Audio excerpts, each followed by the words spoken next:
When leaders discuss AI, they don't talk about tools and how to do certain projects. There is one thing that is always in back of their mind, and that is cost. If you are somebody who can control cost in an AI project, you are the star. And I'll show you now in next 15 minutes how can you control cost in an AI project. We are going to understand many details about LLM cost control now. And first of all, we will understand what makes cost explode for your applications. Then we will see what are the ways to control cost. And most important, I'm going to show you a live demo where you will see how we can save up to 90% on the same prompt if we use these techniques that we learned here. Okay. So it's very important for you to know what makes LLM cost explode first of all. And talking of cost, guys, I will show you first how the costing is done for different models. So let me show you once how the costing is done for various new models in ChatGPT. So I just went and searched here OpenAI pricing, and you can see here GPT 5.2, right? The new model, $1.750 per million tokens. That is input. Output is always expensive than input. So I want you to know these things, and you see the difference between output and input expension. I mean to say the price. So 1.75 here, 1 million, $14 here, 1 million. Always keep this in mind. Okay. So this is roughly 8 times, 7, 8 times, right? Expensive. And here also you see $21 for input and $168 for output. So always remember this rule. Now, why I brought you to this page is GPT 5.2 and 5.2 Pro and 5 Mini. You see the difference here, 1.750 per million, $21 per million, and 0.250 per million. So my idea here is what I'm trying to tell you is same model, different flavors, the pricing will be too much different from each other. Keep that in mind, okay? So if you use 5.2 Pro and if you use 5.2, you are going to see huge difference. Now, that was just to show you the model selection. But what are other things that make your LLM cost explode? This is an interview question also, but I will write here. The very first thing you should know is token explosion. What is token explosion? Token explosion is very simple. You don't have any cap on how much token you want to produce in output and how much token you want to take as an input, both input and output. This is your very first reason of, getting too much of cost in LLM. Second reason why your LLM cost explodes is, as I showed you in OpenAI pricing now, this is called model selection. So, for what purpose you want to select what model? That is really important. Model selection is another thing that will make your LLM cost go up. Then inference mode inefficiency. What is the meaning of this? The meaning of this is if you do a batch inference, okay, versus if you do an online inference, what will happen is you will see very, very different pricing. So, if you can do batch inference, then go for that. If basically your project does not allow to do that, obviously you will go for online. But if you can do, then go for batch mode. Okay, this is the third reason. Then there is something known as infrastructure blind spots. So, infra blind spots. What is the meaning of this? The meaning of this is suppose you are using some embedding. Okay, embedding also comes at some cost, right? And you want to create embedding again and again for some purposes. That is, every time you are creating it, it is adding cost. Suppose you want to hit vector DB. So, I'm giving you some examples, right? Suppose you want to hit vector DB, and every time you get a new query, you hit the vector DB with full length prompt and get the matching, then this will keep adding to your cost. You want to create some embedding. So you can use something known as cache and try to use that, or you can every time create a new embedding. So these are the things which are infra blind spots, which will basically pull that up, pull that meter up. Okay. Now the obvious question is, how do we encounter these things? So what what will my system do differently? So as usual, I will create two systems, system A and system B. Okay. System A I'll call as naive system or without any control. So I will call that naive. And system B is, I will say, cost optimized. Cost optimized. Okay. What I want to show you is what is the difference. Here we will use single large model. Single large model means we will use only one model for all purposes. On the other hand, in this cost optimized model, what we will do is we will route our request to different models based on how the prompt is. Okay.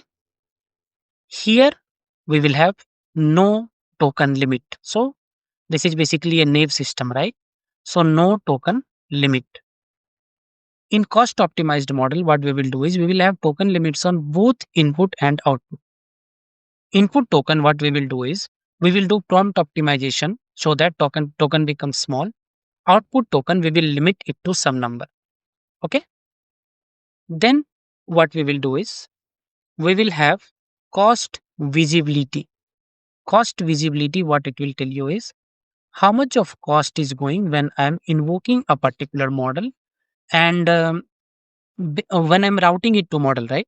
So I want the system to have a visibility of where this request should go so that um, I should save some money basically. Okay. So I want that visibility.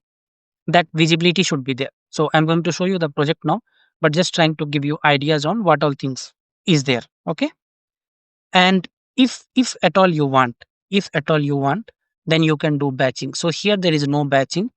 Okay. As I told you, batching reduces your cost.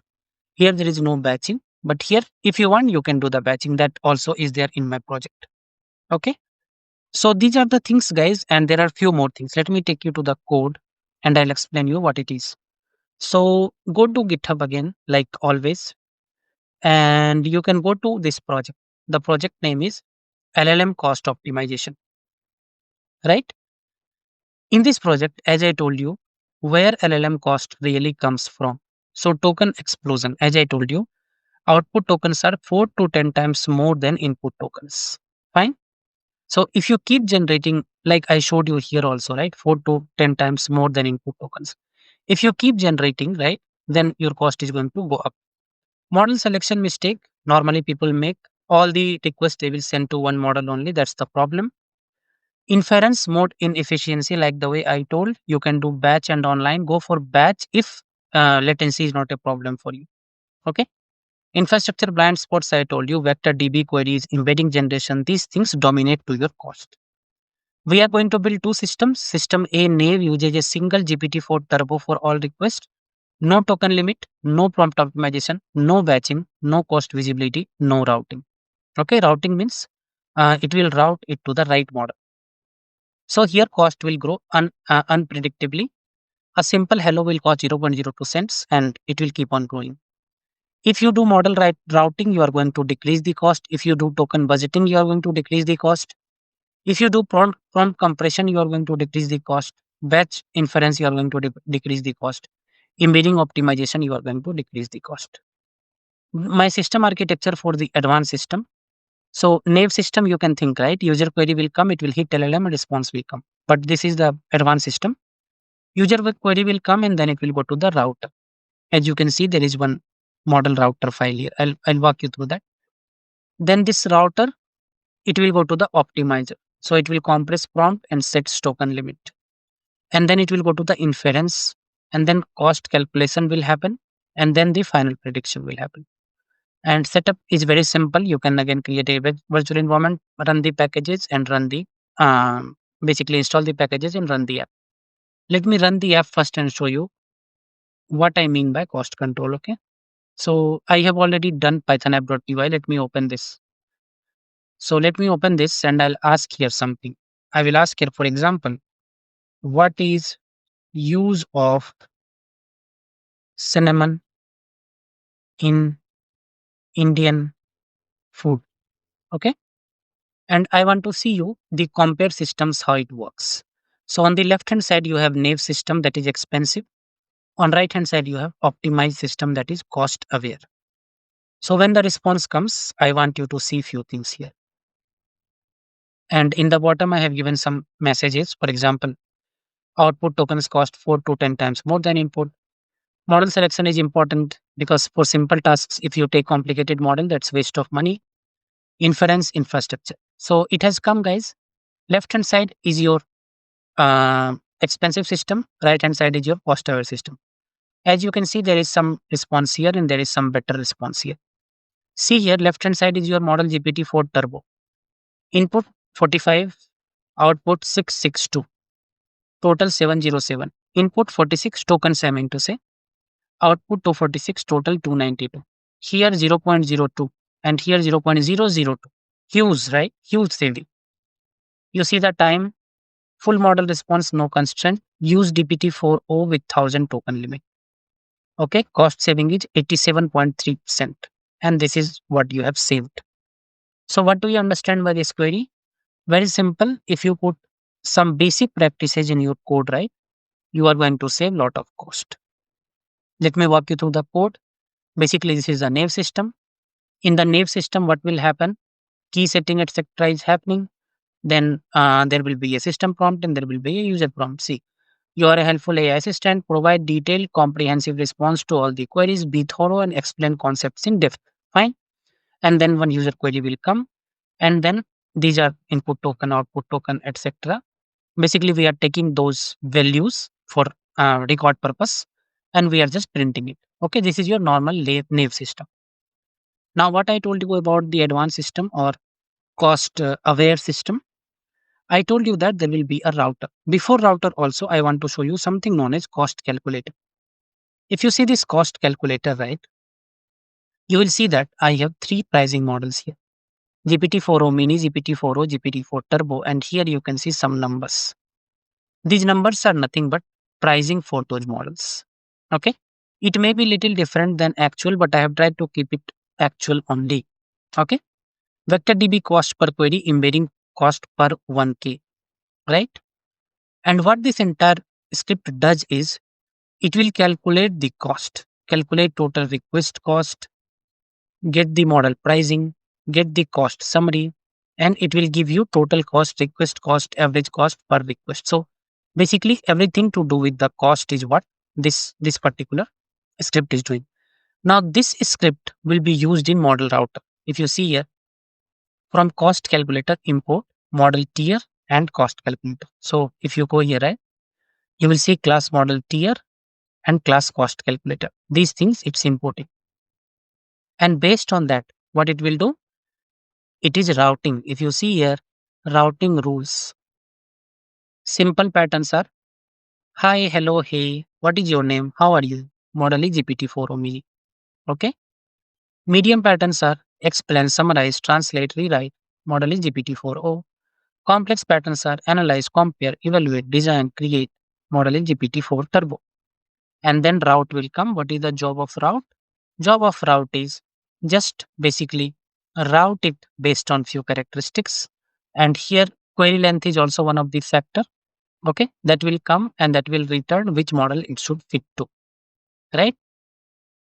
So these patterns are basically in one of these categories, and this is another parameter on top of that. Should use embedding, should not use embedding. Estimate complexity. Okay, so complexity will get estimated and then routing will happen from here. Once this happens, right, then the we will not go to batch inference now. Let's go to app.py. App.py is what you saw in the front end. Okay, so as you can see, both the calculators, because we need both the numbers. OpenAI key will get set, and then in the nave one, right, if mode is equal to nave costly mode, nave system dot process query, else optimize system dot process query. Okay, so depending on which system it is, it will basically process the query. And optimize system is a different system here. You see here optimize system, so it will have its own process. Nave system process we already saw, right? So optimize system process, you come here, optimize system, so it already knows the cost calculator, router, etc. It will take that and it will just see here API client initialization is happening and here the processing is happening. Okay, so based on that, it will simply Max output token, if pricing tier is small, return this. If pricing tier is medium, return this. And this is the main process function. Okay. What is happening in process function? System prompt is none. Then this is the first condition basically. Then it will go and use the routers mechanism. Then it will use should use embedding mechanism. So basically whatever we have built till now. And finally it will give you selected model. C model is equal to selected model. This is a variable here, right? And then max output token count because we want to limit the output token as well. So at one place you will see that the output token count is also limited. Let me show you that. Input token count and output token count both are limited. Is it in router? Let me show you. Optimize system, router, nav system, cost calculator. Mm, yeah, prompt optimizer. This is one important script. Okay. So as I was telling you, we are optimizing the input prompt and output prompt both. The meaning is we do not want to cross a particular length is output token. So for example, you see estimate output tokens, query tokens is equal to count of query means input. If you give something less than 10, it will give you 50. If query token less than 30, it will give you 150. The meaning is if you give a very small query, for example, high, it will not give you a 500 token answer. Okay. So here we are optimizing the length of output tokens. And if you see here, right, it is saying max output token is equal to optimized max tokens is equal to max output tokens. Limit your response to max output token, be concise. Okay. So we are building an optimized prompt with input token also um, compressed prompt. I was telling you we are compressing the prompt. Okay. Compressed prompt. And if you want to know what is compressed prompt, you can see here. This is full prompt. And basically from the full prompt, we are creating the compressed prompt. So input and output, both sides, we are compressing the prompt. Okay. So this expert system, right? Our expert system, optimized system, process function will use those things and then it will give you the final model response, input, output, etc. If you want to test the input output one more time, right? So let me write just hi, how are you? And you will see that the response will be less than 50. It should be okay on the right hand side. I mean to say because that is your output token count if you give a lesser shorter input. Okay. Hello, how can I message? This is not a great example because both the things are giving you same. But still, if you see right, the cost is different. 98% cost saving this time because there is no routing here. And it went to GPT-4o mini. Because this is a small query, it went to GPT-4o mini. Okay. And if you write something big, it will not go to mini. For example, what is use of optimizers in neural network? Okay. And here you will not see that it is going to GPT-4o mini because it will not come in the basically very, very simple kind of query. So all the things are coming into play here. Your token count, your model selection, your routing. Here we are not using batching and online mode, but that script is also there. You can try to use that as well. Okay. So as you can see, left hand side always goes to turbo by default, and hence it spends more money. Right hand side goes to 4o this time. And here you can see 80% saving this time as well. Okay. Use GPT-4o with 1000 token limit. Full model response, no constraint. So what we have done, we are applying these things. We are routing it to correct model. We are optimizing means compressing prompt and setting token limit. We are preparing the inference means executes with cost awareness parameter. Cost calculator is something which basically calculates the cost and it will give you in the front end. Okay. So cost calculator is used. So if you see this is the first thing that we saw, right? Cost calculator. And then router also uses it. Okay. Router also uses it, cost calculator, model tier cost calculator. And your front end also uses it for showing you what is happening with your queries. I'm not going to run any more queries. The reason is it is getting paid from my card. Okay. But you take the script and you run it, guys. You change it and see how it is working. And please give me a thumbs up, guys, if you like this kind of content because these are all production related content. These are all going to be very useful when we discuss LLM application with some senior leaders. And that is what my target area for upcoming videos now. Okay. So I'll see you all in the next video, guys. Wherever you are, stay safe and